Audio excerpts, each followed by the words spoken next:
నైనా యేసుక్రీస్తు వారి శ్రేష్టమైన నామములో మరొక పునరుత్థాన దినములో మోకరించడానికి దేవుడు మనందరి ఎల్ల చూపిన విస్తారమైన కృపను బట్టి ఆయనను స్తుతిస్తూ ఆరాధనలో పాల్గొన్న విశ్వాస బిడ్డలైన మీ అందరికీ మరొకసారి హృదయపూర్వక వందనాలు తెలియజేస్తుంటున్నాను. చేతులు లేపి వందనాలు చెప్పండి. వందనాలు ఎవరైనా చెప్పినప్పుడు నువ్వు బైక్ మీద తల ఊపినట్లు ఇట్లా ఊపద్దు, వందనాలు చెప్పాలి. హల్లెలూయా. చేదమ్మ గట్టిగా హల్లెలూయా.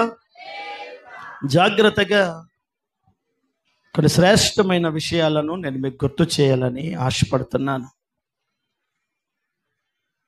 పరిశుద్ధ గ్రంథంలో రాయబడిన కొన్ని ఆశీర్వాదకరమైన అనుభవాలను నేను మీకు గుర్తు చేస్తాను. దయచేసి జాగ్రత్తగా దేవుని మాటలను మనం ఆలకిస్తాం.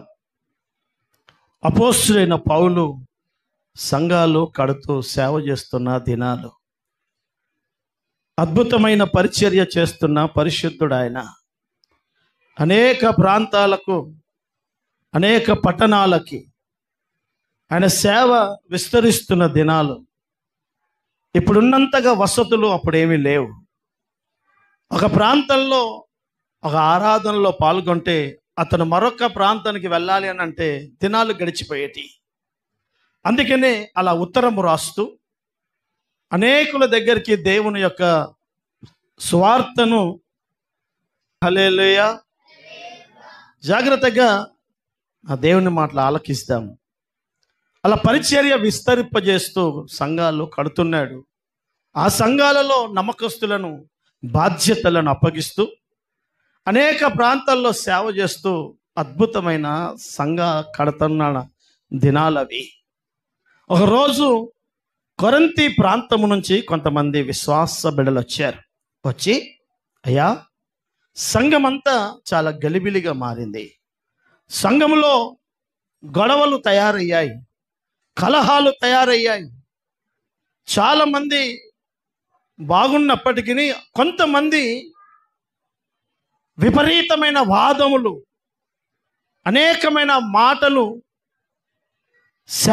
సేవకులకి వ్యతిరేకంగా మాట్లాడుతున్నారు అని సంఘములో ఉన్న వారి గురించి దైవజనుడైన పౌలు దగ్గరికి వర్తమానం వచ్చింది.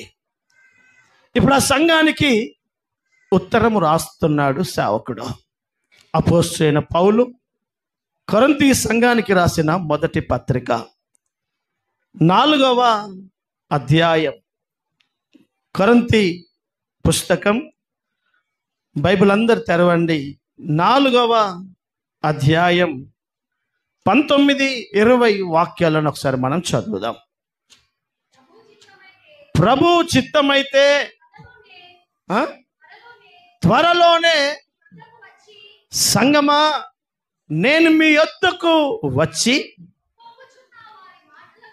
గర్వముతో మాట్లాడుతున్న వారి మాటలను కాదు గాని వారి భక్తిలో, వారి మాటలో అంత పెద్ద సామర్థ్యం, బలం ఏముందో నేనే చూడాలని అనుకుంటున్నాను.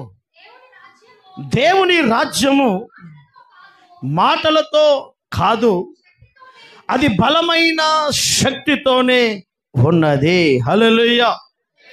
చదమసలు చేతులు తుష్యారుగా హల్లెలూయా. చాలా జాగ్రత్తగా దేవుని మాటలు మీరు మనం దృష్టి పెడదాం. సంఘపు స్థితిగతులను గురించి వర్తమానం అందిన తర్వాత సేవకుడు అంటున్నాడు, ఇక నేను మరొక ఉత్తరము రాసే ఆలోచనలో లేను, నేనే రావాలని అనుకుంటున్నాను. ఏంటట? నేనే మీ దగ్గరికి రావాలని అనుకుంటున్నాను. ఎవరెవరైతే చాలా పెద్ద పెద్ద మాటలు మాట్లాడుతున్నారో, ఉప్పొంగుతూ గర్వముతో మాట్లాడుతున్నారో, వారి మాటలను వినడానికి కాదు కానీ అంత పెద్ద మాటలు మాట్లాడుతున్న వారు ఎంత బలమైన ఆత్మీయతలో ఉన్నారో చూడాలని నేను కూడా ఆశపడుతున్నాను. కారణం, మాట పెద్దదైతే బలము కూడా పెద్దగానే ఉంటే బాగుంటుంది. బలగం పెద్దది, బలం మాత్రం చిన్నది. మాటలు కోటలు దాటుతాయి, భక్తి మాత్రం శూన్యం. ఈ తరములో ఉన్న స్థితిగతి అది. అనేకమైన సేవకులు ప్రసంగాలు ఎంతైనా చెప్పొచ్చు, ఏముంది. ప్రసంగం చెప్పడానికి, లేఖనం బోధించడానికి పెద్దగా గొప్ప అనుభవాలు అవసరం లేదు. కానీ ఆ చెప్పమనిన ప్రతి మాట, అది వ్యక్తిత్వ జీవితంలో అది పాటిస్తూ జీవించడం చాలా కష్టం. దేవుని వాక్యం మనకు నేర్పిస్తున్న పాఠం ఏంటంటే, దేవుని రాజ్యం అంటే దేవుని సంఘం మాట్లాడే పాటలు పాడే సంఘముగానే కాదు, కానీ అదొక దేవుని చేతుల్లో బలమైన ఆయుధముగా వాడబడే సంఘమై ఉండాలి. హల్లెలూయా. కేవలం మాటలకే పరిమితం కావద్దు. కారణం చెప్తున్నాను, వినండి. పరిశుద్ధ గ్రంథం అంతా అబ్రహాం, ఇస్సాకు, యాకోబులను మొదలుకొని ప్రకటన గ్రంథాన్ని ప్రత్యక్షతను చూసిన యోహాను వరకు యేసును చూచిన వారు, యేసును గురించి విన్నవారు, నా దేవుని ప్రత్యక్షతలను చూసి వారు అనుభవించిన అనుభవాలను రాస్తూ సర్వశక్తి కలిగిన దేవుడు అని అబ్రహాం అంటాడు. మోషే ఐగుప్తు దేశానికి వెళ్ళి నన్ను పంపిన దేవుడు ఉన్నవాడు అనువాడు, ఆయనకు అసాధ్యమైనవి ఏవి లేవు అని దేవుణ్ణి ప్రమోట్ చేస్తూ వచ్చారు. ప్రకటన గ్రంథంకి వచ్చేసరికి దైవజనుడైన యోహాను అంటాడు, అగ్ని జ్వాల కన్నులు కలిగిన వాడాయన, అపరంజి పోదిన పాదములు కలిగిన వాడాయన. ఆయన మాట్లాడుతుంటే ఉరుము వంటి శబ్దం. ఆయన నాతో మాట్లాడిన వాని శబ్దము నేను వినగా నేను చచ్చిన వాని వలె ఆయన పాదాల దగ్గర నేను పడిపోయాను అని అంటాడు. ఆయన బలం, ఆయన ఔన్నత్యం, ఆయన గొప్పతనం అంత గొప్పవి. మరి అదే అపోస్తలుడైన పౌలు అంటాడు, నన్ను పరదేశంలోకి తీసుకెళ్ళి నాకు దేవుడు అనేకమైన విషయాలు చూపాడు, అవి మనుష్యుడు చెప్పడానికి అవకాశమే లేని అనుభవాలవి, అంత గొప్పవి. కానీ ఈరోజు ఇదిగో, ఈరోజు దేవుణ్ణి అగ్నిజ్వాల కన్నులు వంటి వాడా అని అనడం లేదు. నేను మొన్న ఈ మధ్యలో దసరా అయిపోయింది, బతుకమ్మ సీజన్ అయిపోయింది. చాలా సంఘాల్లో కూడా బతుకమ్మలు ఆడారు. ఏమని ఆడారు అని అంటే, బంతి పువ్వు లాంటి వాడే యేసయ్యా, వరాలిచ్చే దేవుడే యేసయ్యా. యేసయ్యా బంతి పువ్వు లాంటోడిగా వీడికి కలలో కనపడ్డాడట. ఎలా కనపడ్డాడు యేసయ్య అంటే, అగ్నిజ్వాల కన్నులు కలిగిన వాడిగా, బలమైన దేవుడివిగా, ఉరుము వంటి శబ్దముగా మాకు దర్శనమిచ్చాడయ్యా. అమ్మో, ఆయన స్వరూపాన్ని మేము చూడలేము, కోటి సూర్యుల కంటే తేజస్సు కలిగిన వాడు అని పరిశుద్ధులు చెప్పారు. ఇప్పుడు దేవుని సేవ, దేవుని విశ్వాస జీవితం మాటలకే పాటలకే పరిమితమైపోయిన దుర్దినాలలో మనం బ్రతుకుతున్నాం. హల్లెలూయా. నేను ఒక దైవజనుడిగా కేవలం మాట పాటకే నా బతుకు పరిమితమైతే నేను సేవ చేయకపోవడం మంచిది. నా విశ్వాస జీవితం, నా ఆత్మీయత కేవలం మాటలు మాట్లాడడానికే గనక సరిపోతే, నేను మాటలు మాట్లాడడం ద్వారా, నేను పాడిన పాట ద్వారా ప్రయోజనం ఏమీ లేదు. కారణం, దేవుని సేవ మాటలతోనో పాటలతోనో ముడిపడి లేదు. దేవుని పరిచర్య, దేవుని రాజ్యం బలమైన, దైవికమైన, శక్తివంతమైన కార్యములతో ముడిపడి ఉంది. హల్లెలూయా. చాలా సంతోషంగా హల్లెలూయా. ఎందుకు ఈరోజు నేను ఈ మాటను మీ మధ్యలో ఎత్తి పెట్టాలని ఆశపడుతున్నాను అని అంటే, దేవుని పెట్టారా, ఒక దైవజనుడిగా నా సేవ, ఒక విశ్వాస బిడ్డగా నీ ఆత్మీయత అట్టి మాటలకే పరిమితమైతే నీవు నేను ఆ మహిమ కలిగిన రాజ్యములో నిలవబడము అన్న సంగతి బాగా గుర్తెరగాలి. కారణం, నా చిన్నతనంలో స్కూల్కి వెళ్తున్న అటువంటి దినాల్లో అప్పుడు ఇంగ్లీష్ మీడియాలు ఏం లేవు కనుక ఒక పద్యం నాకు ఇప్పటికీ గుర్తుంది. దేశం అంటే మట్టి కాదోయ్, దేశం అంటే, చెప్పండి ఎంతమంది చదువుకున్నారు నాలాగా? దేశం అంటే మట్టి కాదోయ్, దేశం అంటే మనుషులోయ్, వట్టి మాటలు కట్టి పెట్టోయ్, గట్టి మేలు. దేశానికి నువ్వు భక్తుడివి కాలంటే పనికిరాని మాటలు మాట్లాడకు, పని చేసి చూపించు. ఒక దేశానికి మాట్లాడేవాడు పనికిరాడు అని ఆ రోజే కవి రాశాడు. ఒక దేశానికి ఖాళీ మాటలు మాట్లాడేవాడే నిష్ప్రయోజకుడైతే సంఘానికి ఖాళీ మాటలు మాట్లాడేవాడు ఎలా ప్రయోజకుడు కాగలడు?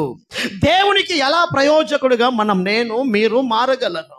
నేను అంటున్నాను, భూమి మీద ఒక రోజు మహావేంద్రముతో కాలిపోయి పతనమైపోయే ఈ భూమి మీదనే ఒక మానవుడు ప్రయోజకుడిగా, ఆశీర్వాదకరంగా తన కుటుంబానికి, దేశానికి మారాలి అని అంటే అతడు ఒక మేలు చేసేవాడిగా, ఒక ప్రయోజకుడిగా మారితే తప్ప అతడు ఉపయోగకరంగా ఎలాగూ మారలేడో, జీవము కలిగిన దేవుని సంఘం అనబడుతున్న దేవుని సేవకి అంత మాత్రమే కాకుండా రేపు మహిమ కలిగిన రాజ్యములో నిలబడే దేవుని సంఘం మాటలకో కథలకో పరిమితమయ్యే సంఘం అయితే అది మహాఘనమైన దేవుని రాజ్యములో నిలవబడము కుదరదు. హల్లెలూయా. దైవజనుడైన పౌలు అంటున్నాడు, సంఘమా, కొరింథీలో ఉన్న సంఘ బిడ్డలారా, బాగానే మాట్లాడుతున్నారు కదా, నీ మాటలను బట్టి అబ్బాబ్బాబ్బా అనుకుంటా ఉండే వ్యక్తిని కాదు, నీ మాట ఉన్నట్టుగా నీ బతుకు ఉందో లేదో నేనే త్వరలో వచ్చి చూడాలని ఆశపడుతున్నాను. ఆయన ఆశపడ్డట్టుగా రేపు సర్వశక్తి కలిగిన దేవుడు కూడా నా మాట, నా పాట, మీ మాట, మీ పాట, మీ మాటలు, నా మాటలు ప్రపంచంలో సేవకులు విశ్వాసులుగా పలుకుతున్న ప్రతి మాటలకే పరిమితమైందా? పలుకుతున్న మాటలో ఏమైనా సామర్థ్యం ఉందో రేపు మన దేవుడు చూడడానికి దిగి రాబోతున్నాడు. హల్లెలూయా. రేపు మధ్యాకాశంలో చూడబోతున్నాం మనం. గోధుమ గింజ అంత ఒక యజమాని కళ్ళములో తీసుకెళ్ళి, నేను చూస్తున్నదంతా గోధుమేనా, నేను చూస్తున్నదంతా గింజేనా కాదా అని నా ఒక యజమాని కళ్ళములో దాన్ని దుల్లగొట్టి తన చేతిలో చాత పట్టుకొని తూర్పారబట్టినప్పుడు గోధుమేదో గింజేదో పొట్టేదో తేలిపోతుంది. రేపు తేలిపోయే దినాలు దగ్గర పడ్డాయి. నేను మాటలు మాట్లాడే మనిషినా, లేకపోతే ఏమన్నా బలము కలిగిన అనుభవాలు ఉన్నాయా? ఒక విశ్వాసిగా కేవలం నువ్వు మాటలకే పరిమితమా? నిజంగా నీ గుండెల్లో అచంచలమైన భక్తి పెనవేసుకొని ఉందో రేపు తేలిపోతుంది. అందరి తేలిపోతుంది, నాది తేలిపోతుంది, మీది తేలిపోతుంది. హల్లెలూయా. కారణం ఏంటంటే ఈరోజు అంతా సోషల్ మీడియాలో తొడలు కొట్టడం, మీసాలు రుద్దడం, మాటలు బాగా అవుతున్నాయి సేవకులై. ఏ సినిమా హీరో పనికిరాడు. అలాంటి భావజాలు రా దమ్ముంటే రా అని సవాలు విసురుకుంటున్న భయానకమైన దుర్దినాలలో మనం బ్రతుకుతున్నాం. అయ్యా, సేవకుడనైనా నాకైనా, విశ్వాసులైన మీకైనా మాటలతో ఆయనను మనం మభ్య పెట్టలేం. మన బలాన్ని కొలవడానికి వస్తున్నాడు ఆయన. హల్లెలూయా. చదమ హుషారుగా హల్లెలూయా. చబాలి గట్టిగా హల్లెలూయా. చదమ సంతోషంగా హల్లెలూయా. ఒక గొప్ప వ్యక్తిని నేను మీకు ఈరోజు పరిచయం చేస్తాను. అతడు మీకు సుపరిచితుడు అయి ఉండొచ్చు, కానీ అతని గురించి మీకు చాలా విలువలు తెలిసి ఉండకపోవచ్చు. అతడు మాటలు తక్కువ, పని ఎక్కువ చేస్తాడు. పని చేసేవాడు మాటలు తగ్గుతాయి. అందుకే నేను లోకంలో అంటారు, నువ్వు అన్ని ఊరికే కథలు చెప్పకు నా దగ్గర అంటారు. ఏంది? ఊరికే కథలు చెప్పకు, నీ కథలు వినడానికి నాకు టైము లేదో, చెప్పు ఎప్పుడు ఇస్తావు, చెప్పు పైసలు కాదంటారు. కథలు ఎవరికి ఇష్టం ఉండవు, కొంతమందికి ఇష్టం ఉంటుంది. ఎవరికి తెలుసా? బైబిల్ అంటుంది, రోమా పుస్తకం ఇదిగో 16వ అధ్యాయం 17వ వాక్యాన్ని ఒకసారి మనం చదువుదాం. రోమీలకు రాసిన పత్రిక 16వ అధ్యాయం 17వ వాక్యం.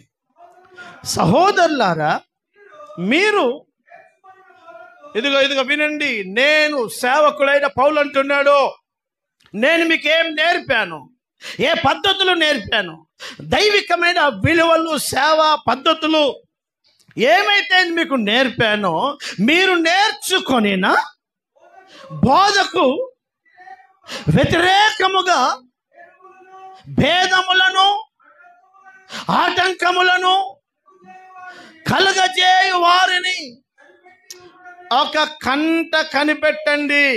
ఏం చేయాలట? ఒక కంట కనిపెట్టి వీడు ఏమేం చెప్తున్నాడు, వాక్యం బోధ ప్రకారమే చెప్తున్నాడా, దైవికమైన విలువలే చెప్తున్నాడా, లేకపోతే ఊరికే కథలు చెప్తున్నాడని ఎవడైనా లోకంలో సేవకుడైనా విశ్వాసి అయినా నీతోటి సంఘ బిడ్డనైనా ఎవరైనా దైవికమైన పద్ధతులకు విరోధంగా మాట్లాడేవాడు ఎవడైనా ఉంటే వాడిని ఒక కంట కనిపెట్టండి. హల్లెలూయా. అక్కడ కింద అంటాడు ఇంకా, మిమ్మును నేను మిమ్మల్ని బతిమాలు కొనుచున్నాను, వారికి మీరు దూరంగా ఉండండి. అట్టివారు మన ప్రభువైన క్రీస్తుకు కాక దేనికి దాసులు? చెప్పండమ్మా, దేనికి దాసులు? ఆయన కడుపుకే దాసులు. ఆయనకి సేవ అంతా దేనికోసం చేస్తాడంటే కడుపు కోసమే చేస్తాడు. ఆయన విద్య అంతా కడుపు కోసమే. మన విశ్వాసి కడుపు కోసమే, దీవెన కోసమే, ఆ ఆరోగ్యం కోసమో ఏదో లోక సంబంధమైన బెనిఫిట్స్ కోసమే ఆడు భక్తిపరుడు అయ్యాడు. ఏదో ఇంత బుక్కడు అన్నం దొరకడానికి ఈడు సేవకుడు అయ్యాడు. సేవకుడైనా విశ్వాస అయినా వీళ్ళు ఎవరయ్యానంటే మన ప్రభువైన క్రీస్తుకు కాదు, కానీ తమ కడుపునకే వారు దాసులు. కనుక వాళ్ళు ఎలా అంటారు? కింద రాస్తాడు, వారు ఏం మాటలాట? ఇంపైన నొప్పించే మాట మాట్లాడారు. ఇంపైన మాటల వలన, ఇచ్చకపు మాటల వలన నిష్కపటంగా యథార్థంగా సేవ చేస్తున్న, విశ్వాస జీవితం చేస్తున్న వారిని మోసం చేస్తారు. హల్లెలూయా. అసలు నవ్వే చూడండి. హల్లెలూయా. కడుపుకు దాసులు. కడుపు కోసం బతికేటోడు ఎలా మాట్లాడతాడో తెలుసా? మీరు నా వయసుకి వెళ్ళిన వారికి మీకు బాగా తెలుసు. ఒక విషయం చెప్తాను. నేను నా చిన్న కొడుకున్నంత వయసులో ఉన్నప్పుడు ఊర్లో పొంటి ఇదిగో ఇక్కడ ఒక వీణ పెట్టుకొని ఈ యొక్క బటన్ వేలుకు 4 రింగులు వేసుకొని ఊక్కుంటూ కథలు చెప్పుకునేవారు. బుర్ర కథలు చెప్పుకుంటూ వచ్చేవారు. వారి భార్య డింకి పట్టుకుంటుంది, వాడు కథలు చెప్తాడు. రాత్రి కథలు చెప్తారు, పొద్దున అడుక్కోవడానికి వస్తారు. ఎలా అడుక్కుంటారు తెలుసా? వినండి. ఇంటికి వస్తారు. మీ తాత ఉన్ననాడో బాలి, మీ తాత ఉన్ననాడో, గుమ్మిల్లో అడ్లుండే, నీ ఇంట్లో కుప్పలు కుప్పలు జొన్నలుండే అని తాతల ముచ్చట సవరిస్తుంటే కొంగు పట్టుకొని అమ్మేడిసే ముక్కు ఈదే. ఆడు కథ చెప్పి తాతను తీసుకొచ్చి, వాడి తాతను తీసుకొచ్చి అన్నీ చెప్పిన తర్వాత అయిపోగానే సాట నిండా బియ్యం తీసుకొచ్చి పోస్ట్. ఇప్పుడు తాతల జోలి ఈడు ఎందుకు తీసిండంటే సాట నిండా బియ్యం కోసం, అంతే, ఇంకేం లేదు కథ. సెంటిమెంట్తో వాడు కొడితే ఏడ్చి ఏడ్చి ఏడ్చి ఏడ్చి ముక్కు ఈది ఇంట్లోకి పోయి బియ్యం తెచ్చుకున్న తర్వాత, తల్లి దొరసాని ముఖమే, ఒక పాత సీర ఉంటే తీసుకురా అండి, ఒక పాత సీర ఉంటే తీసుకురా అనగానే ఆమె కొత్త సీర తెస్తుంది. దొరసాని అన్నాడు కదా ఆయన, దొరసాని అన్నాడు కదా, కొత్త సీర తీసుకు. ఇవన్నీ ఎందుకు తెప్పంటారండి? కథలు. ఇప్పుడు ఆ కథలు వాళ్ళు మానేయి, కానీ సంఘాల్లో కథలు స్టార్ట్ అయ్యాయి. సంఘాల్లో కథలు స్టార్ట్ అయ్యి సేవకులు అనేవాడు కథలు చెప్పుకుంటూ సంఘంలో తాగుబోతులను, తిరుగుబోతులు, వ్యభిచారులను మార్చి ఒక దైవికమైన పోలికలోకి సంఘాన్ని తేవలసిన సేవకుడు కట్టుకథలు చెప్పుకుంటూ, మాయ మాటలు చెప్పుకుంటూ, వాక్యం అంటుంది అనుకూలమైనటువంటి బోధలు చేసుకుంటూ వారి కడుపు నింపుకుంటున్నారు. సంఘమా, క్రీస్తు యేసుకు వీరు సేవకులు కాదు, వారు తమ కడుపుకు సేవకులు గనుక లేఖనం అంటుంది. దేవుని బిడ్డలారా, పరలోక రాజ్యం అట్టి మాటలకు మమేకములో మత్తులో పడి మోసపోకు. బలమైన ఆత్మీయతలో నీవు జీవించడం ప్రారంభించు. హల్లెలూయా. నీ ఆత్మీయత రేపు దేవుని ఎదుట నీవు నిలబడ్డప్పుడు అట్టి మాటలతో మాట్లాడగలిగిన సేవకుడిగా కల్లిబొల్లు కబుర్లు చెప్పుకుంటూ నా కడుపు నింపుకుంటూ నా జీవన విధానాన్ని కొనసాగించే సేవకుడిగా నేను బతికిన, నా మాయ మాటలు విని, సేవకుల మాయ మాటలు విని మీరు కన్నీళ్లు తుడుచుకొని, ఆ మాటలకే ఆ కథలకే కన్నీళ్లు తుడుచుకొని, దేవుని బిడ్డలారా మీ ఆత్మీయ జీవితం ఇదే రైట్ అనుకుంటూ వెళ్తే రేపు ఈయన వినేవాడు, చెప్పేవాడు దేవుని రాజ్యములో నిలబడలేడు. కారణం ఏంటో తెలుసా? మనం చదివాం, దేవుని రాజ్యం మాటలతో కాదు కానీ అది శక్తితో కూడినది. హల్లెలూయా! చవాలి గట్టిగా హల్లెలూయా! మన పాడినా పాడకపోయినా, ఎక్కువ మాట్లాడకపోయినా మన ఆత్మీయత అంతరంగంలో బలంగా ఉండాలి. మన ఆత్మీయ అనుభవాలు చాలా ప్రభావితంగా ఉండాలి. బైబిల్ చెప్తుంది, దేవుని బిడ్డలారా, ఒకరోజు ఒక గొప్ప దైవజనుడు ఉన్నాడు. ఇతడు సేవ చేస్తున్న సేవకుడు కాదు, ఇతని తల్లిదండ్రి సేవకులు అంతకంటే కాదు. అలా అని చెప్పేసి ఇతను ఒక ప్రవక్త కూడా కాదు. ఇతను ఎవరయ్యానంటే ఒక ఉన్నతమైన స్థానములో ఉద్యోగము చేస్తున్న వ్యక్తి. అతని పేరే దైవజనుడు అని మనం పిలుస్తున్నాం ఈ కాలములో గనుక. అతడి పేరు నెహెమ్యా. చెప్పండి, ఏం పేరండి? నెహెమ్యా. ఇతడు ఎవరో తెలుసా? ఇతడు ఇదిగో 70 ఏండ్ల క్రితం, నా వైపు జాగ్రత్తగా మీరు ఆలకించండి, 70 ఏండ్ల క్రితం నెబుకద్నెజర్ అనబడుతున్న రాజు యెరూషలేమును తగులబెట్టి కూల్చివేసి అనేక ఇశ్రాయేలు ప్రజలను, రాజవంశంలో పుట్టినటువంటి సౌందర్యము కలిగిన మగపిల్లలను అనేకులను, దానియేలు, షద్రకు, మేషకు, అబేద్నెగో లాంటి మహిమ కలిగిన యోగ్యులైనటువంటి ప్రజలను అనేకులను చెరగొనిపోయి యెరూషలేమును బీడుగా చేశాడే. ఆ బానిసగా పోయిన తల్లిదండ్రులకు ఆ బబులోను రాజ్యంలో పుట్టాడు ఈ మనిషి. ఈ మనిషికి యెరూషలేము తెలియదు. ఈ మనిషికి యెరూషలేములో ఉన్న దేశము యొక్క ఆనవాళ్ళు ఇతనికి తెలియవు. కారణం ఏంటంటే అతడు ఆ దేశంలోనే పుట్టాడు. అలా పుట్టి పెరిగి ఆ దేశ పౌరసత్వం సంపాదించుకొని జ్ఞానము కలిగిన వాడుగా ఎదిగాడు కనుక ఇతడికి షూషాను కోట అనబడుతున్న అద్భుతమైనటువంటి రాజనగరంలో ఉద్యోగం దొరికింది. షూషాను పట్టణం అనేది ఆ దినాలలో రాజధాని. 127 ఆస్థానములు, అంటే 127 దేశాలకు రాజధాని. ఈరోజు మన దేశానికి ఢిల్లీ ఎలా రాజధానో, ఆ ప్రపంచమంతా పరిపాలన చేస్తున్న పర్షియన్ సామ్రాజ్యం, పారసీకులు, మాదీయుల చేతిలోకి బబులోను దేశం నుంచి రాజ్యం వెళ్ళిపోయింది. వినండి దయచేసి. ఆ రాజ్యంలో షూషాను కోటలో ఇతడు ఒక మంచి గవర్నర్గా మంచి పొజిషన్లో ఉన్నాడు. సంపాదన, హోదా, పేరు, జ్ఞానం.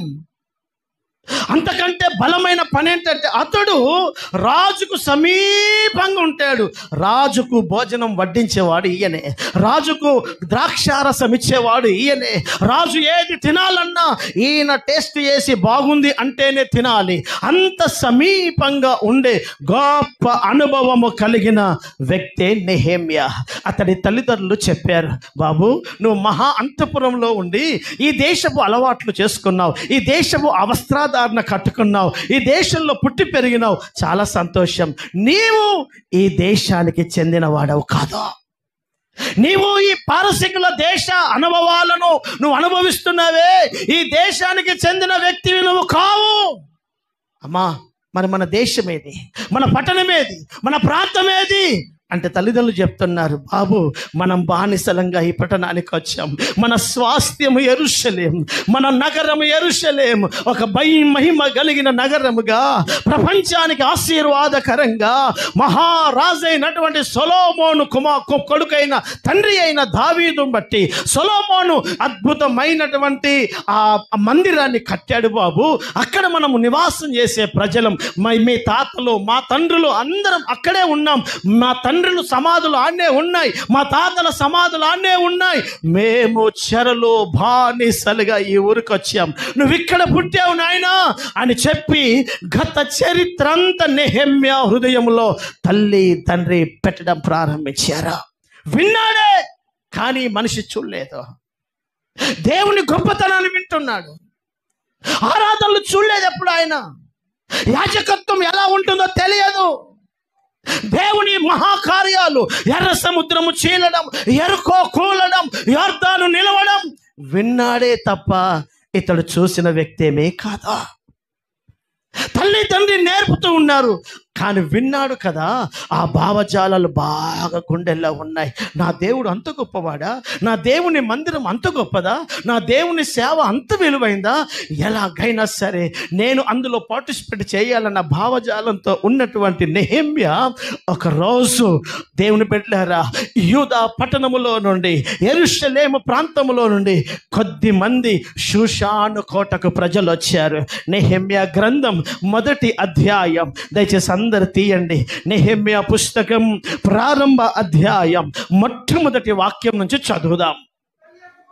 అకాల్య కుమారుడైన నెహెమ్యా యొక్క చర్యలు 20వ సంవత్సరములో కిస్లేపు మాసమున నేను షూషాను కోటలో ఉండగా, ఇదిగో నా సహోదరులకు హనానీయు అను ఒకడును, యూదులలో కొందరు వచ్చిరి.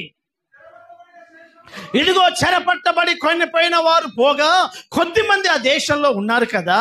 ఆ శేషములో తప్పించుకొని నా దేవుని బిడలైన యూదులు గూర్చియు, ఇదిగో యెరూషలేము పట్టణమును గూర్చియు, ఎందుకు విన్నాడు కదా, అడుగుతున్నాడు, అయ్యా యెరూషలేం ఎలా ఉంది? ఇదిగో యెరూషలేం పట్టణం ఎలా ఉంది? మందిరం ఎలా ఉంది? అక్కడ ప్రజలు ఉన్నారే, వారందరూ ఎలా ఉన్నారు అని అడగగా, వారు చెరపట్టబడిన వారిలో శేషించిన వారు ఆ దేశములో బహుగా శ్రమ పడుతున్నారు, నిందయు పొందుచున్నారు, మరియు యెరూషలేము మందిరము యొక్క ప్రాకారములు పడదోయబడ్డాయి, దాని గుమ్మములను అగ్ని చేత కాల్చబడినవి నాతో చెప్పిరి. ఈ మాటలు విన్నప్పుడు ఏందట, నేను కూర్చుండి ఓ అని ఏడుస్తున్నాడు.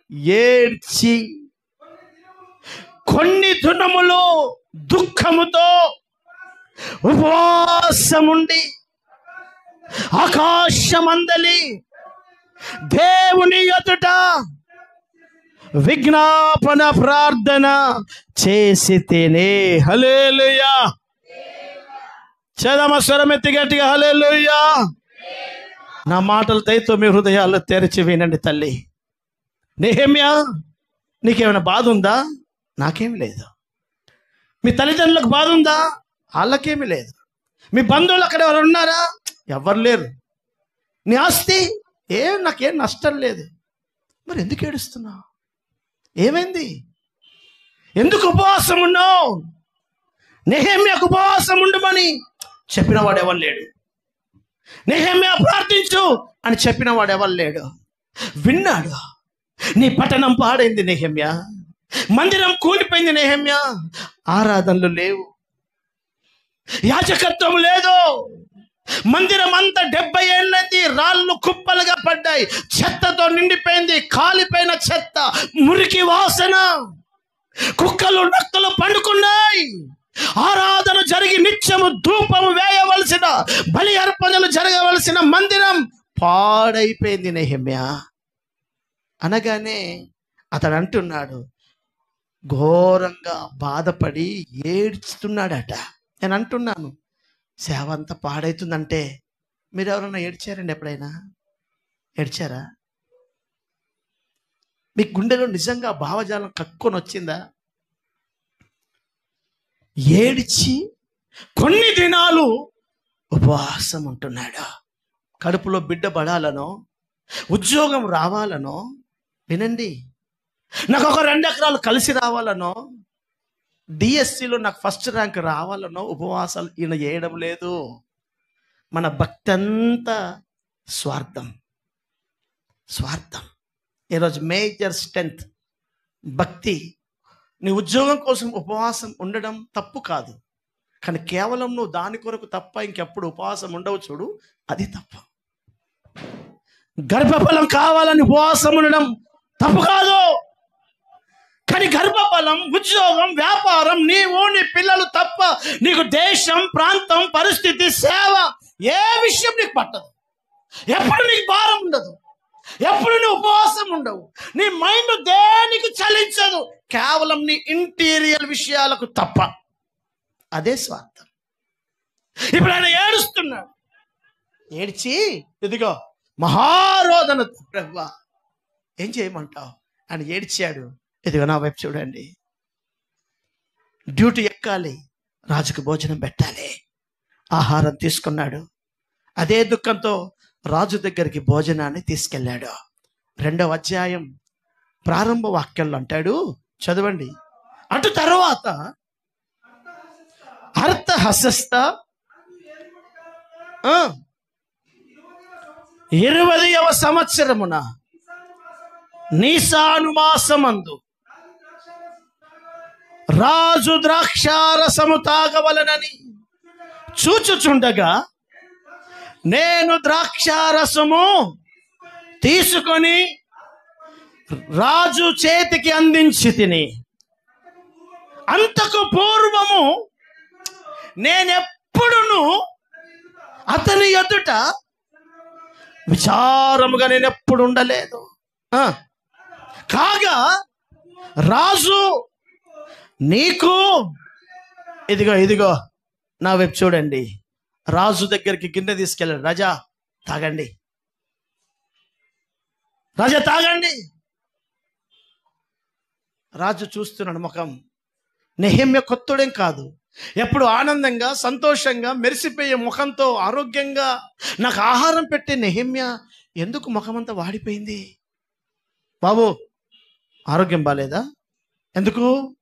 ఆరోగ్యంగా ఉన్నోడు అన్నం పెడితేనే రాజు తింటాడు. మరి ఆయన రోగస్తుడైతే ఈయనకు వ్యాధి వచ్చే అవకాశాలు ఉంటాయి. ఆరోగ్యం బాలేదా నీకు? లేదయ్యా, బాగుంది. మరి ముఖమంతా ఎందుకు అలా వికారంగా మారింది? ఎందుకు విచారంగా ఉన్నావు? ముఖం ఎందుకు చిన్నగా అయింది నీకు? కుటుంబం బాగుంది, ఉద్యోగం బాగుంది, ఆర్థిక స్థితిగతులు బాగున్నాయి, మంచి హోదాలో ఉన్నాడు.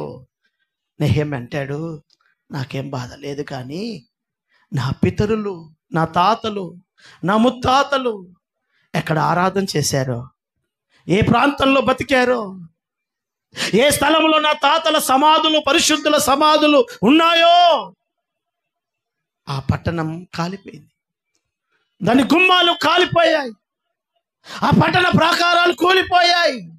అంత భయానకమైన విపత్తు నాకు వినబడినప్పుడు నేను సంతోషంగా ఎలా ఉంటాను? ఒక సత్యం చెప్తాను, వినండి. ఈ మాట ఇప్పటి క్రైస్తవ్యానికి కాస్త తేడాగా అర్థమైంది. ఎట్లా అర్థమైందో తెలుసా? అక్కడ కింద అంటాడు, నెహెమ్యా జవాబు చదువు ఒకసారి గట్టిగా.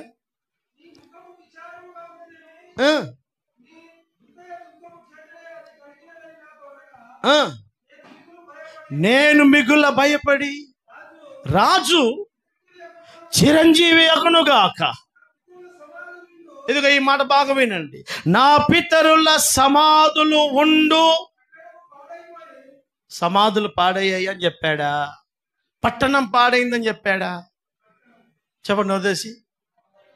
ఈ మాట ఇప్పటి సంఘాలకు, పాస్టర్లకు ఏమర్థమైందంటే, నెహెమ్యా సమాధులు పాడయ్యాయని చెప్పి వచ్చి సమాధిని క్లీన్ చేసి, సమాధికి సున్నమేసి, సమాధికి పండుగ చేశాడు.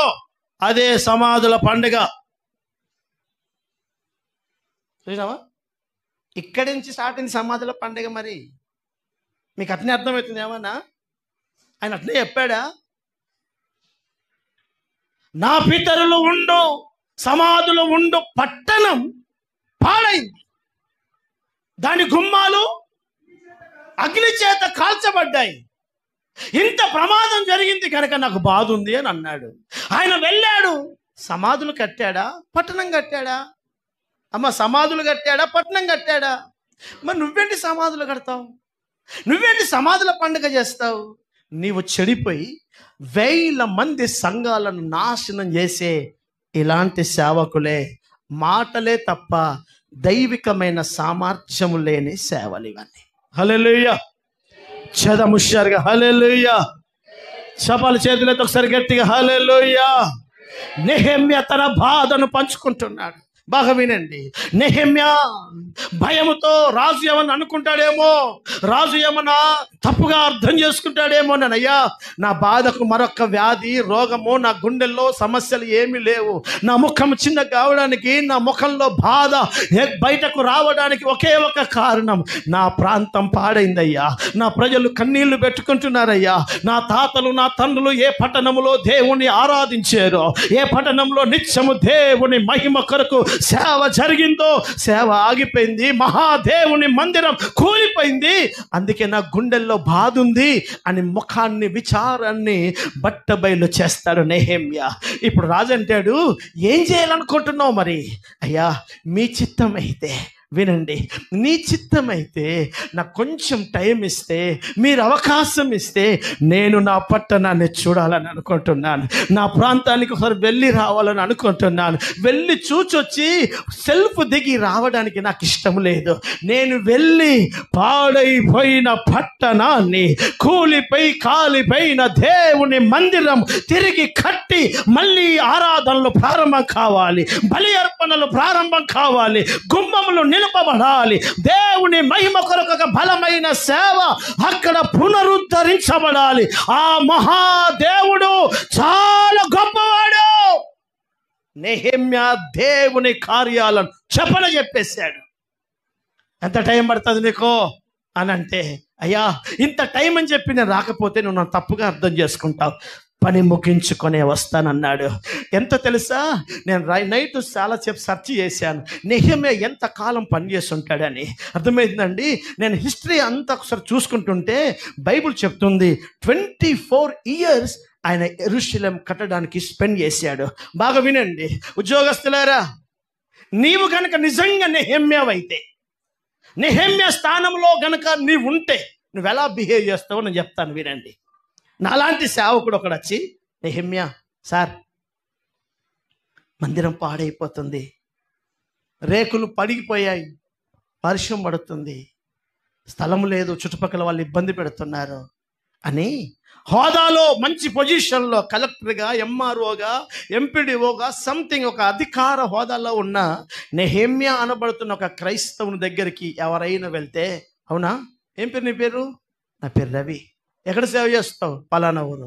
అయితే పని చేయి, రేపు ఆఫీస్కి వచ్చి కలు అని అంటారు. రేపటి దినం వెళ్ళి చేతులు కట్టుకొని, సార్ ఉన్నారా? ఉన్నారు. రవి వచ్చాడని చెప్పండి అని చెప్తే ఆ ఫ్యూని వెళ్ళి చెప్తాడు. ఆయన అంటాడు, ఎవరు? పాస్టరా? వెయిట్ చేయమని చెప్పు, వెయిట్ చేయమని చెప్పు. అక్కడ వెయిట్ చేయమని చెప్తాడు. 2 గంటలు కూర్చున్న తర్వాత రండి పాస్టర్ గారు అంటారు అని చెప్పి ఫ్యూన్కు చెప్తాడు. ఇంటికి తీసుకెళ్తాడు. ఫ్యూన్కి చెప్తాడు, పాస్టర్ గారికి ఒక టీ చేసి అని. మేడం రాదు, ఫ్యూన్ వచ్చి పాస్టర్ గారికి ఒక టీ కప్పిస్తారు. కప్పు తాగిన తర్వాత చెప్పు ఏం సంగతి అని అంటాడు. అయ్యా పరిస్థితి మీకు చెప్పాను కదా, పరిస్థితి ఇలా ఉంది అని అంటే, అవునా సరే అని చెప్పి లోనికి వెళ్ళి ఒక 10,000 కట్ట తీసుకొచ్చి వెళ్ళి పో అని అంటాడు. ఇంతే అంటాడా? ఇంకేమని అంటాడా? మీరు చెప్పండి. ఇలాగే స్పందిస్తారా? ఇప్పుడు ఎవరైనా 24 సంవత్సరాలు లీవ్ పెట్టి పనిచేసే ఉద్యోగస్తుడు ఎక్కడైనా ఉన్నాడా? చెప్పండి అమ్మా, ఉన్నారా? రేపు మీటింగ్ అంటే మీకు ఒక రోజు సెలవు పెట్టడం కష్టం. 2,000 కట్ అవుతుంది. మరి 2,000 కట్ అవుతుంది. 2,000 అంటే ఏమనుకున్నావు? కిరాయి వెళ్ళిపోతుంది. అవును కదా, కిరాయి వెళ్ళిపోతుంది. అందుకే అంటున్నారు, మాటలతో భక్తి చేయకో, బలముతో భక్తి చేయి. నీ భక్తిలో మాటలు మాత్రమే ఉంచకో, నీ భక్తిలో దేవుని కొరకు నీ జీవన విధానము చేసి చూపించడము నేర్చుకో. దేవుని కొరకు నెహెమ్యా అంటున్నాడు. దేవుని బిడ్డలారా, నెహెమ్యా కూడా ఒక ప్రభుత్వ ఉద్యోగి. ఆ కాలంలో తన పరాయి దేశములో మారసికుల సామ్రాజ్యంలో అతను ఒక ఉద్యోగి. అతడు దేశానికి రాజు కాడు. అతడు సొంతగా నిర్ణయాలు తీసుకునే స్థాయిలో ఏమీ లేడు. బైబిల్ చెప్తుంది అతడు ఒక గవర్నర్ అని చెప్తుంది చరిత్ర. అతను ఒకరి ఆధీనతలో ఉన్నాడు. అయినా అంటున్నాడు, నా గుండెలో ఆ భారం ఉందయ్యా అని చెప్పి కొంతకాలం దేవుని పని కట్టబడే సమయాన్ని తను వెచ్చించాడు. అంత మాత్రమే కాక రాజుతో అంటాడు, నాకు కొంచెం ద్రవ్యం కావాలి, నాకు కొంచెం ఆభరణాలు బంగారం కావాలి, విలువ కలిగిన వస్తువులు కావాలి, అక్కడ మందిరం కట్టడానికి ఎక్స్పెండిచర్ కావాలి అని చెప్పితే రాజు తనకు తీసుకున్నాడు. తనది కొంత కలిపాడు. అనేకులతో ఆ విషయాన్ని ఎక్స్ప్లెయిన్ చేశాడు. ఇదిగో దేవుని బిడ్డలారా, తన సమయాన్ని, తన డబ్బును, తన సమయాన్ని, తన శ్రమను అంత దేవుని మందిరం, నేను అంటున్నాను, అతడు ఎప్పుడు యెరూషలేమును చూడలేదు. అతడు ఎప్పుడు యెరూషలేం ప్రజల స్థితిని కల్లార చూడలేదు. ఒక్క మాటలో చెప్పాలా, యెరూషలేము కాదు, ఈ నెహెమ్యా జీవన విధానం ఏంటో తెలుసా? By birth golden spoon. ఈయన పుట్టుకతోనే మంచి స్థాయిలో పుట్టినోడు, రాజనగరంలో పెరుగుతున్నాడంటే ఒకసారి మీరు ఊహించండి. ఒక సాధారణమైన వ్యక్తిగా అతని జీవన విధానం లేదు. అంత కంఫర్ట్ జోన్ లో ఉన్నటువంటి నెహెమ్యా ఎందుకు ఉపవాసం ఉండాలి? మహారాణిగా ఉన్నటువంటి ఎస్తేర్ ఎందుకు ఉపవాసం ఉండాలి? పరిశుద్ధులు వారి కొరకు ఉపవాసాలు ఉండలేదు, వారి కొరకు ఆలోచించలేదు, దేవుని సేవ క్షేమం కొరకు ఉపవాసాలు ఉన్నారు. హల్లెలూయా.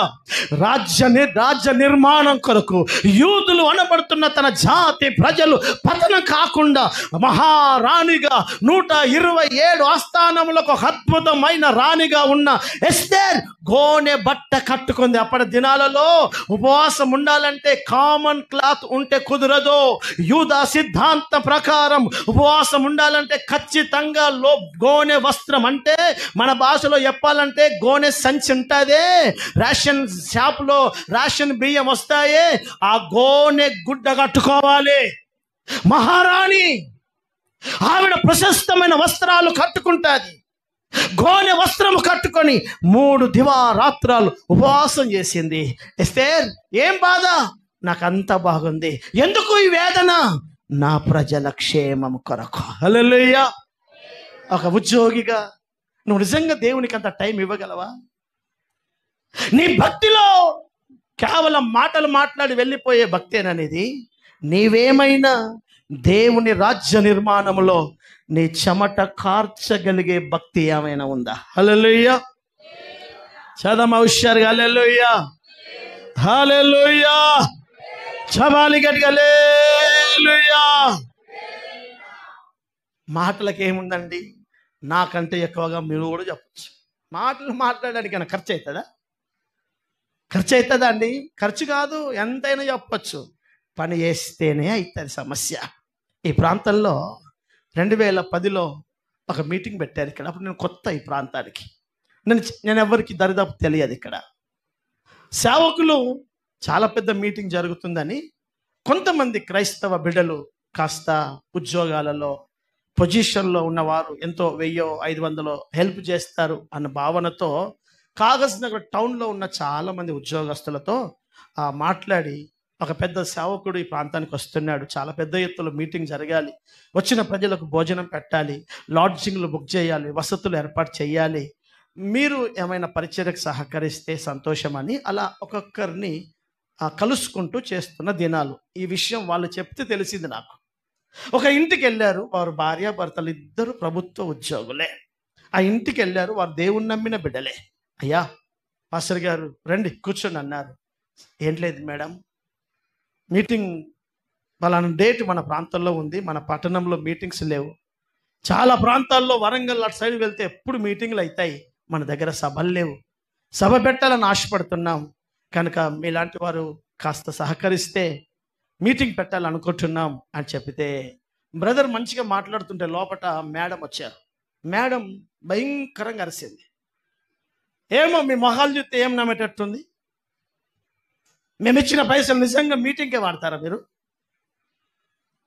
పోతే బిర్యానీ తింటే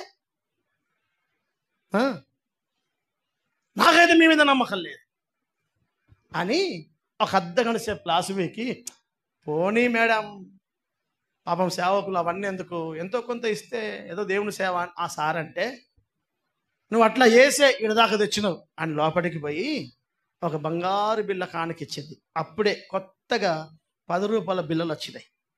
ఎంత వచ్చినాయి? అప్పుడే 2010లో గవర్నమెంట్ లేటెస్ట్గా బంగారు రంగుతో 10 రూపాయల బిళ్ళని విడుదల చేస్తే మహాతల్లి మేడం గారు 10 రూపాయల నోటు కాదు 10 రూపాయల బిళ్ళ కానుక పెట్టి జాగ్రత్తగా వాడండి అంతట, జాగ్రత్తగా వాడండి, మిమ్మల్ని నమ్మేటట్టు ఏమి లేదు అని అన్నదట. వీళ్ళు అప్పుడే కొత్తగా ఇంకా 10 రూపాయల బిళ్ళ వీళ్ళు కూడా చూడలేదు కనుక వీళ్ళు ఏమనుకున్నారట అంటే, ఏదో పెద్ద బిల్లే, బంగారు బిల్ల ఏదో ఇచ్చింది పాపం మేడం, ఇంత గట్టిగా అరిసింది, ఇంత గట్టిగా క్లాసు వీకిందంటే ఇక మనకి ఇంకొక దగ్గర పోయి అవసరం లేదు, మీటింగ్ అంతా ఇది పోయి అమ్మేస్తే వచ్చేస్తాయి అని అనుకొని బయటకు పోయి చూస్తే బంగారు కలర్ ఉంది కానీ అది 10 రూపాయల బిల్ల. వీళ్ళు ఉద్యోగం పొరపాటున వచ్చింది వీళ్ళకు.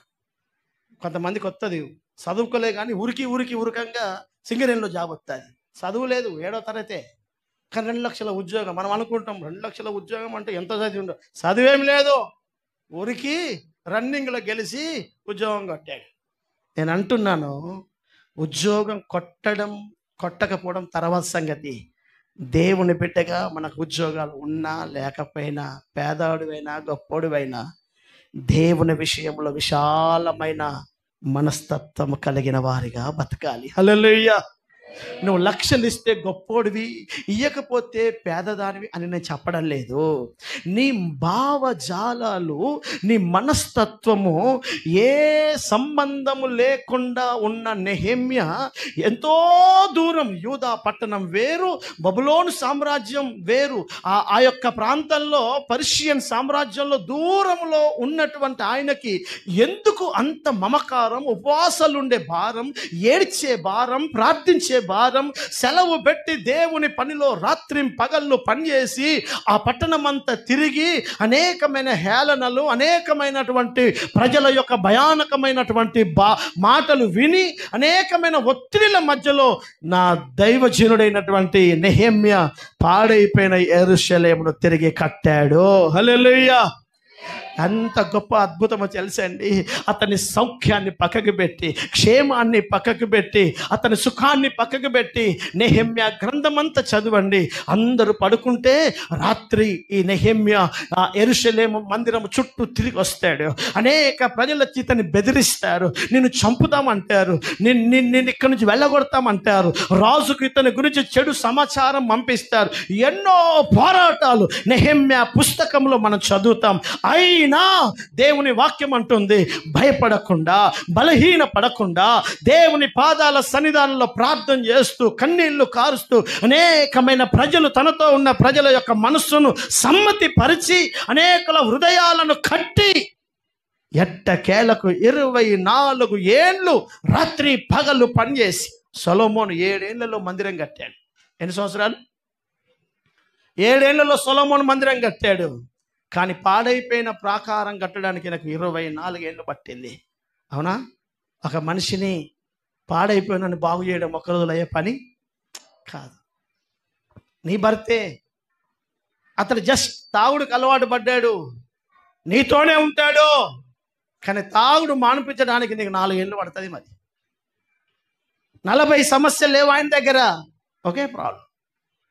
ఒక విషయంలోనే పాడయ్యాడు ఆ మనిషి, ఒక విషయంలోనే చెడిపోయాడు ఆ మనిషి. కానీ పడిపోయిన అనుభవాన్ని కట్టడం చాలా కష్టం. ఇదిగో నా మాట వినని నేను ముగిస్తున్నాను. 2000 సంవత్సరాల క్రితం నా ప్రభు కలువరి సిలువలో అనాదిలోనే ఆదాము యొక్క తరములో పాడైపోయిన ఈ సర్వ జగత్తును కట్టే పని ప్రారంభించాడు. పాడైపోయిన ప్రతి వ్యక్తిని సిలువ రక్తములోకి తీసుకురావడానికి, నశించిపోతున్న ప్రతి దానిని వెదకి రక్షించుటకు మనుష్య కుమారుడు లోకానికి వచ్చాడు. దేనికి వచ్చావు? నశించిపోయింది అంటే కొలాప్స్ అయిపోయింది. పాడైపోయింది. ఆ పాడైపోయిన వ్యవస్థను, పాడైపోయిన మానవుని జీవితాన్ని, పాడైపోయి దేవుని మహిమ కలిగిన రాజ్యానికి దూరమైపోయిన మానవుణ్ణి కట్టే పని ఎక్కడ ప్రారంభమైంది అని అంటే కల్వరి కొండ మీద నా ప్రభు దిగంబర దేహముతో ఆ భయానకమైన గాయాలలో నుంచి కారుతున్న ఆ రక్తముతో ప్రారంభమైంది. 2025 సంవత్సరంలో ఉన్నాం, అయినా కట్టడం ముగిస్తలేదు ఇంకా. ఎందుకో తెలుసా? బైబిల్ అంటుంది, యెరూషలేము, నూతన యెరూషలేమను మహాపట్టణం అంటే సంఘ నిర్మాణం పూర్తి కాగానే ప్రభు ప్రత్యక్షం కాబోతున్నాడు. హల్లెలూయా. 2025 ఏళ్ళైంది, సంఘం ఇంకా పడలే. సంఘాన్ని, దేవుని వాక్యం నేను గడిచిన దినాలు మీకు గుర్తు చేశాను. నూతన యెరూషలేమను మహాపట్టణం పెళ్లి కుమార్తె వల్లే తనను తాను అలంకరించుకుంది అని అంటున్నాడు. పట్టణం ఒక పెళ్లి కుమార్తెగా ఉన్న సంఘానికి సూచన. సంఘం ఒక పట్టణం అని అంటున్నాడే. యెరూషలేము పట్టణాన్ని, పాడైపోయిన పట్టణాన్ని కట్టడానికి 24 ఏళ్ళు తన వ్యయ ప్రయాసాలు పడి, శ్రమపడి పట్టణాన్ని కట్టిన నెహెమ్యా తిరిగి ఆరాధనలు ప్రారంభమయ్యాయి. తిరిగి అద్భుతమైన సేవ ప్రారంభమైంది. దీపస్తంభం వెలుగుతుంది. ఇదిగో రొట్టెల బల్ల మీద రొట్టెలు కాల్చబడుతున్నాయి. అనేక ఇశ్రాయేలు జనమచ్చి బలి అర్పణలు జరుగుతున్నాయి. అద్భుతమైన ధూప కాంతిలో ఆ బలమైన పని సేవ జరుగుతుంది. అంతకు ముందు 70 ఏళ్ళు బీడు బారిపోయిన ఆ స్థలాన్ని నెహెమ్యా తిరిగి రీబిల్డ్ చేయడానికి ఉపవాసాలున్నాడు, ఏడ్చాడు, కన్నీళ్లు కార్చాడు, తన సమయాన్ని వెచ్చించాడు, తన డబ్బును వెచ్చించాడు, అనేక నిందలు అవమానాలు ఎదిరించుకొని ఘనమైన మందిరాన్ని కట్టాడు. నేను అంటున్నాను, యెరూషలేము నెహెమ్యా తాతలది, తండ్రులది కాదు కదా. యెరూషలేము కట్టడమును బట్టి ఇతని కొడుకులకు, ఇతని బిడ్డలకు, ఇతని ప్రాపర్టీకి ఏమైనా ప్రయోజనమా? ఒకడు నీ ఇల్లు కట్టుకుంటే రేపు నీ గర్భ సంతానానికి, నీ వంశానికి ప్రయోజనం. నువ్వు సంపాదించిన సంపాదన ఎక్కడో ఇన్వెస్ట్మెంట్ చేస్తే నీ కన్న పిల్లలకు రేపు ప్రయోజనం. నువ్వు తీసుకొని వచ్చి దేవుని సేవలో ఖర్చు పెడితే నీకేం ప్రయోజనం? ఆ స్వప్రయోజనాన్ని పక్కకు పెట్టి నాకు ఏవేవి లాభములో అవన్నీ పెంటతో సమానమని అనుకొని ఒక పౌలు ఎలా పనిచేశాడో, నా దేవుని పని జరగాలన్న భావజాలంతో నా దేవుని సంగమా, ఈరోజు ఈ అనుభవాన్ని నేను మీకు ఎందుకు గుర్తు చేస్తున్నానంటే, కొరింథీ సంఘంలో కేవలం మాటలు మాట్లాడేవారు ఎక్కువ ఉన్నారు. ఈరోజు మీరు ఎలా ఉన్నారో ఆలోచించండి. మాటలేనా? అయ్యా, ఒకరోజు యేసు ప్రభుల వారు 12 మంది శిష్యులను పట్టుకుని వెళ్తున్నాడు. ఆయన అన్నాడు, ఇదిగో కాపరి పట్టబడబోతున్నాడు, మనుష్య కుమారుడు శత్రువుల చేతికి అప్పగించబడబోతున్నాడు, మీరందరూ చెదిరిపోతారు అని అంటే పేతురు దబ్బనందుకున్నాడు. ఎవ్వరు పోయినా నేను మాత్రం పోను, అవసరమైతే నా ప్రాణమును కూడా ఇస్తానన్నాడు. వెంటనే చూసి అందరికంటే ముందు నువ్వే వెళ్ళిపోతావు అని అన్నాడు. అందరికంటే ముందు నువ్వే పోతావు, రేపు కోడి కూయక మునిపే నువ్వు అబద్ధం ఆడతావు అని అన్నాడు. పేతురు, నీ అట్టి మాటలే నీ కొరకు చచ్చిపోతానన్నావు. నిన్నటి దినం సాయంకాలమైన సిలువ వేయడానికంటే ముందు పిలాతు తన ఇంటి దగ్గర ఆ జడ్జిమెంట్ జరుగుతుంటే ఒక చిన్న పాప వచ్చి, నీవు కూడా గలిలయుడవే కదా, నీవు కూడా క్రీస్తుతో తిరిగినోడివి కదా అని అంటే, అమ్మతో నాకు తెలియదు, ఆయన ఎవరో నాకు తెలియదు అన్నావే, ఇంతకు ముందు నువ్వు మాట్లాడిన అట్టి మాటలే కదా. అవునా? మన భక్తి చాలా మందిది అట్టి మాటలే. ఎంతో మాట్లాడతారు, అయ్యా అది చేద్దాం, అయ్యా ఇది చేద్దాం, ఈ పని చేద్దాం, ఈ ప్రాంతాన్ని ప్రభు మనం పట్టుకోవాలి, ఇలా చేద్దాం అంటారు. ఏ విషయంలో సమయం వెచ్చించావు, నీ ఆర్థికాన్ని వెచ్చించావు, నువ్వు మోకరించి ప్రార్థించలేవు, ఉపవాసం ఉండలేవు, దేవుని సేవలో ఇసుమంతా కూడా నీ భుజాన పని భారాన్ని పెట్టుకోవు. నీ భక్తి విధానం ఎలా ఉందో తెలుసా? అట్టి మాటలే. బైబిల్ అంటుంది, భక్తిహీనులు గాలికి చెదిరిపోవు పొట్టు వలె ఉంటారు. పొట్టు ఎలా ఉంటుందో ఈ మాటలన్నటియే.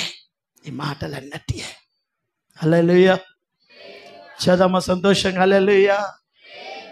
సంఘ బిడ్డలారా, నా మాట దయతో మీ గుండెలో పెట్టుకోండి. నీ ఉద్యోగం, నీ వ్యాపారం, నీ పని, నీ వ్యవసాయం, నీ సమయం, నీ ఆయుష్, నీ ఆరోగ్యం, నీ సమయం, నీ బలం దేవుని మహారాజ్య నిర్మాణంలో ఎంత వాడతావు? ఆదివారం కూడా నీకు టైం ఇవ్వడం కష్టమైతే మరి నీలాంటి వాడే నెహెమ్యా కూడా 24 ఏళ్ళు లీవ్ పెడితే ఆయనకు ఎంత నష్టమై ఉంటుందో ఆలోచించండి. నష్టాలు ఎంచకో, దేవుని పనిని లాభంగా ఎంచు. హల్లెలూయా. దేవుని పని చేయడం నా భాగ్యమని ఎంచు. దేవుని పనిలో ఒక రోజు పని చేయడం నా ఆశీర్వాదం ఎంచు. దేవుని కొరకు నువ్వే కష్టపడ్డావో ప్రభు నందు మీ ప్రయాసం వ్యర్థం కాదన్న రీతిగా ఈరోజు కడవరి దినాలలో ప్రపంచ సంఘ వ్యవస్థ అంత మాటలే. మా సెల్ ఫోన్ గ్రూపులో, పాస్టర్స్ గ్రూపులో ఒక పాస్టర్ ఉంటాడు. మీలాగా ఒక ఉద్యోగం చేసుకొని జీవన విధానం చేసుకుని ఒక వ్యక్తి ఆయన గుండెల్లో అంత భారం ఉంటే అదే దేవుని ఆరాధిస్తున్న మీరు, నేను ఏ భావజాలంతో బతుకుతున్నామో దయచేసి ఆలోచించాలని ప్రేమతో మనవి చేస్తున్నాను.